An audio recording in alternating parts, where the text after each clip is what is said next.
You're considering your future career path. Do you get into tech or finance? Do you pick marketing or human resources? Do you want to know which jobs pay best? 20 years ago, it was one thing, but today it's probably something different. So how do you know where to place your bets?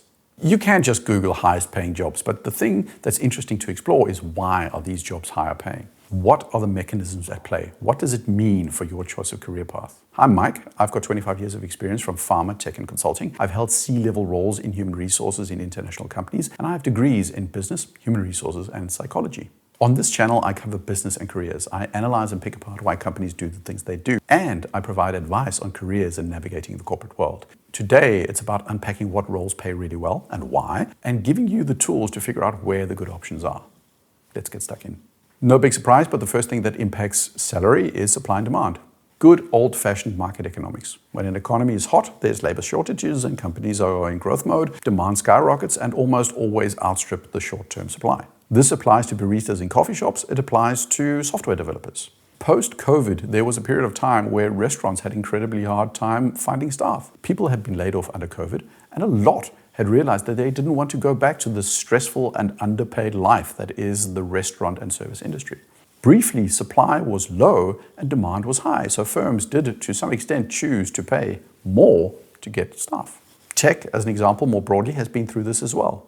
Microsoft and IBM may have been around for decades and decades, but it was especially the dot-com era around the late 90s and onwards that have seen a huge demand for software engineering and all things, computers and programming. The broader tech industry has grown massively, leading to massive demand, and up until recently, the output of supply, so the number of people actually trained and skilled at what companies needed, couldn't entirely keep up. Now, this is largely changing. If you look at least at most US and EU metrics, you'll see that the output of people with degrees in different tech fields has increased significantly. And today, tech is still a relatively hot skill, broadly speaking. But in reality, it's more a generic skill set these days than it was maybe 15 years ago. This is driving demand down, and salaries in tech aren't necessarily as high as they once were. Of course, there are niches where there's a premium for certain skills, but generally speaking, tech, just as an example, just isn't as much in demand as it has been.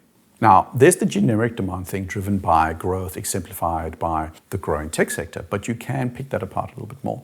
In recent years, salaries have often been impacted by two underlying factors of industries. It's scalability and profitability.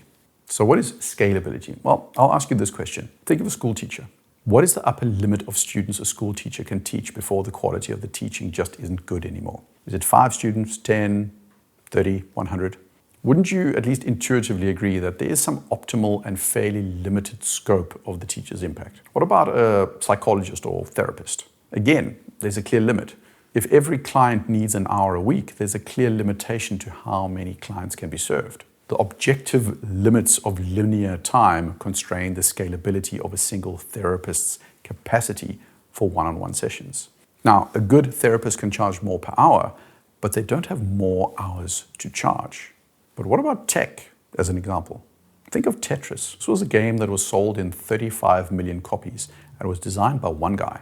Now, today it's a lot harder to build a game single-handedly, but this mechanism of scalability is the core of what drives the valuation of people working in tech and in places like finance. The amount of money Google or Microsoft or Amazon Web Services can make on some software massively outstrips the individual cost of one individual. Microsoft's net profit margin was 36%. Novo Nordisk, a pharmaceutical company, hits close to 40%. The revenue of these companies as a ratio to the number of employees is mind-boggling. There's huge scale. Also, if you look at corporate finance, the Morgan Stanleys of the world, the same kind of thing is at play. The amount of money these companies make as a ratio to the number of employees is staggering. If you look at any job and you look at the business and consider how the employee contributes scale into the business model, huge scalability is going to drive up the salary of the key skills for the company. The amount of money one single financial trader can make is massive compared to what that person costs. So it doesn't really matter how much we pay the guy. If we're going to take an example from the other end of the scale, take HR. HR doesn't scale particularly well. As a company grows, there's a relatively linear relationship to the number of staff you are and the number of HR people you need. The same goes for finance. The same goes for facility services. Sales is sometimes scalable, but often it isn't, because at the end of the day, those salespeople need to drive out to customers to make sales. It's just a physical limit to how many meetings they can cram into one day. Which brings us to the second piece, which is profitability or revenue generation. Sales is a good example of how it might not scale much better than HR, but the potential contribution of the role, so the profitability, is much higher. Sales staff drive up revenues. Just like a footballer that scores goals, it's just more direct, more visible, and more measurable what the contribution is. A defender in football rarely tops the list of the world's best paid footballers. And despite my own personal attempts to the contrary, the CHRO is rarely the best paid executive in the management team. It's an important role, and done right, costs are going to be lower and the business is going to be more productive. But the real value is in the people that do the thing that generates the product or the revenue.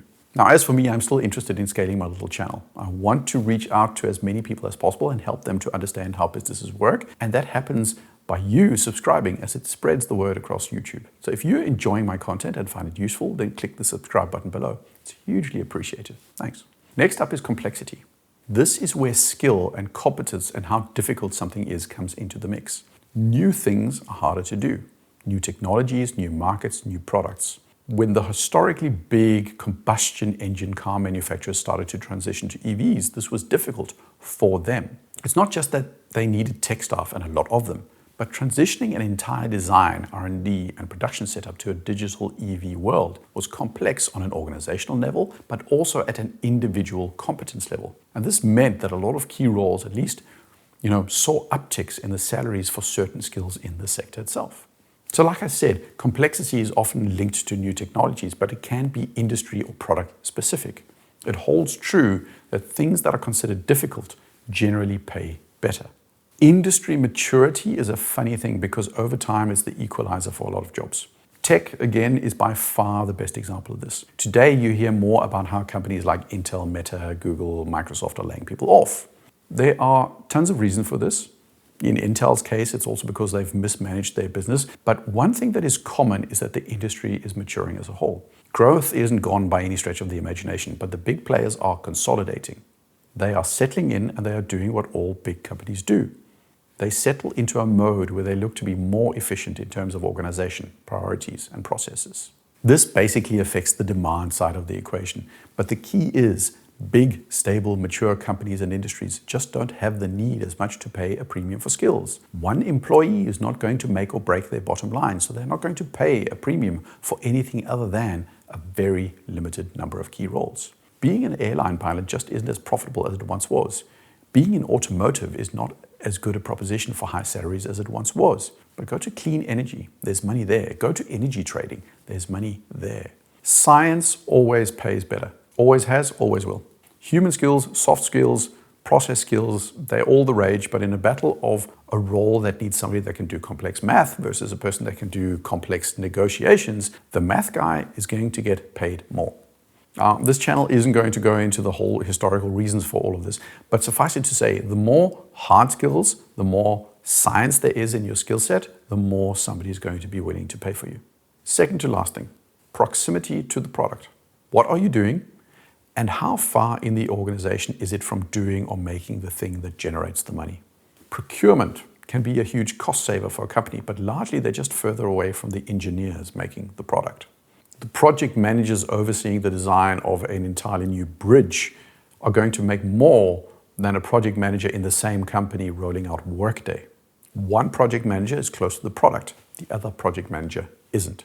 Same skill set, one project manager is just closer to the actual product, the other one isn't. The last thing that plays in is superstar wages. This is the premium that's paid for having people that can be game changers. Hopefully I won't disappoint you, but in your first job, you're likely not going to be a game changer.